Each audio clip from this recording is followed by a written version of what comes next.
Les propriétaires terriens de Mbadon Cocody enterrent la hache de guerre après 13 ans de litige foncier autour de plusieurs hectares de terre. Et puis après 32 ans, le Togo organise des élections municipales demain dimanche. Les Togolais sont appelés à élire plus de 1000 conseillers municipaux. Les 45 derniers conseillers municipaux avaient été élus en 1987 pour 5 ans dans 5 arrondissements. Bonsoir et bienvenue dans le 19h. Les 15 familles propriétaires terriens de Mbadon dans la commune de Cocody renouent le dialogue. Un guide de répartition des lots a été remis à ces familles par un géomètre expert. Le collectif de ces propriétaires terriens a aussi un nouveau président, Dangui Dangui. Élu en assemblée générale le 2 janvier dernier, Yoboué, le nouveau président du collectif des propriétaires terriens du village de Mbadon, situé dans la commune de Cocody, officiellement installé ce vendredi à la mairie de la commune. Cette cérémonie consacre la fin de plus de 13 ans de palabres autour du foncier dans le village de Mbadon. Ceux qui avaient fait le lotissement anarchique à l'époque n'ont pas tenu compte du plan parcellaire. Donc il a fallu recourir aux bonnes méthodes de la cartographie et du géomètre expert que l'État nous a donné. Sans ça, c'est l'État qui nous a donné. Avec une assistance judiciaire, on a donné un avocat, on a donné un huissier et un géomètre expert pour voler au secours des propriétaires terriens du village. Le collectif des 15 familles propriétaires terriens du village ont choisi Yoboué comme leur président et il s'engage à tenir ses promesses. Il va y avoir une réunion de tous les chefs de famille concernés. Ils seront là.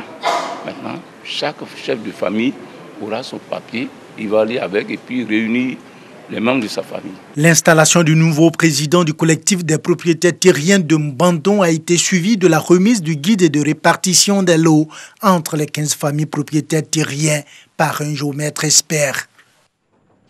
Sachez que 4000 foyers connectés au réseau électrique à San Pedro, dans le sud-ouest du pays, avec 1000 francs seulement. Ils bénéficient chacun d'un compteur électrique grâce au programme social du gouvernement. La cérémonie de lancement de ce programme social qui comprend le programme national d'électrification rurale s'est déroulée au quartier Mbardo, Sam Kono. Ils ont posé mon compteur. Voilà ma carte. Personne ne peut me voler encore. J'ai payé 1000 francs. 1000 francs seulement. Je suis très content. Je remercie le gouvernement. Ce qu'il a dit, c'est fait. Voici mon compteur. C'est pour moi-même. Quand j'ai mis 1000 francs, ça fait une semaine, je suis content. Ces différents témoignages des habitants du Grand Bardo démontrent combien de fois le gouvernement avait juste, en lançant le programme social, volé électricité. Les populations des différents quartiers précaires de San Pedro éprouvaient d'énormes difficultés pour avoir accès à l'électricité. Mon compteur était à 2 km de chez moi et puis on avait 12 maisons à une seule compteur. Souvent ça baisse, souvent ça saute même, souvent on dort même sans courant. On paye 5 000, si tu n'as pas payé, je te dis tu n'es pas là, on va couper. Si tu as payé, on va brancher ton courant. Aujourd'hui, grâce au programme social du gouvernement, ces populations ont accès facilement à l'électricité. Nous voici aujourd'hui au quartier Bardo pour la mise sous tension de 21 localités de la commune de San Pedro. C'est un véritable soulagement pour vous, car l'électricité va véritablement changer vos vies. C'est 1000 francs, ce n'est pas 1100 francs, ce n'est pas 1500, ce n'est pas 10 000. C'est pourquoi je voudrais vous exhorter à un meilleur usage de ce don du gouvernement. Le gouvernement offre par la même occasion des ampoules dites ampoules économiques à plusieurs ménages. Il a été demandé aux populations de se rendre à la CIE, compagnie ivoirienne d'électricité, pour tout abonnement et éviter les intermédiaires véreux. Un forum économique Guinée-Côte d'Ivoire pour renforcer et promouvoir la coopération économique entre les entreprises des deux pays. L'idée, mettre en relation ces entreprises en vue de rendre effectif la mobilisation de ressources, l'échange financier, le partage d'expériences, le transfert de compétences et de technologies entre la Côte d'Ivoire et la Guinée. Près de 400 opérateurs économiques et une centaine d'entreprises étaient attendus à ce premier forum économique Guinée-Côte d'Ivoire. La motivation principale de l'organisation de ce forum, c'est de renforcer les relations de coopération entre la Côte d'Ivoire et la Guinée. Il y a beaucoup d'entreprises ivoiriennes, mais ce n'est pas connu. Il faut qu'on mette en exergue pour dire à nos frères de Côte d'Ivoire de venir en Guinée pour investir parce qu'il y a des opportunités. Des opportunités mises en exergue lors de la cérémonie d'ouverture de ce forum. Le secteur minier, par exemple, est très connu. La Guinée a la plus grande réserve de bauxite dans le monde et sous peu, nous allons être le premier exportateur de bauxite dans le monde. En plus de la bauxite, nous avons aussi les autres ressources, le fer. La plus grande qualité en termes de fer se trouve en Guinée. De 2014 à 2019, ce sont 272 entreprises ivoiriennes qui se sont installées en Guinée, principalement dans le secteur des services. Le secteur agricole est aussi en pleine expansion. Sur les 6 millions de terres cultivables dont dispose la Guinée, moins de 25% ont été seulement exploités. Hors de chez nous, les électeurs togolais sont appelés après 32 ans à élire demain 30 juin plus de 1500 conseillers municipaux.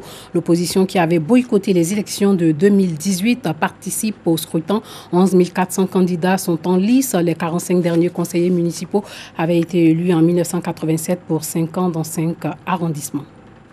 Le Togo tient ses premières élections municipales en plus de 30 ans. Le pays est présidé depuis 2005 par Faure Gnassingbé. Son père, le général Eyadema Gnassingbé, avait dirigé le Togo d'une main de fer durant 38 ans. Que ces élections locales viennent à point nommé, sauf que 32 ans après, j'aurais aimé qu'il y ait plus de sensibilisation, qu'on puisse expliquer le bien fondé de ces élections à la population.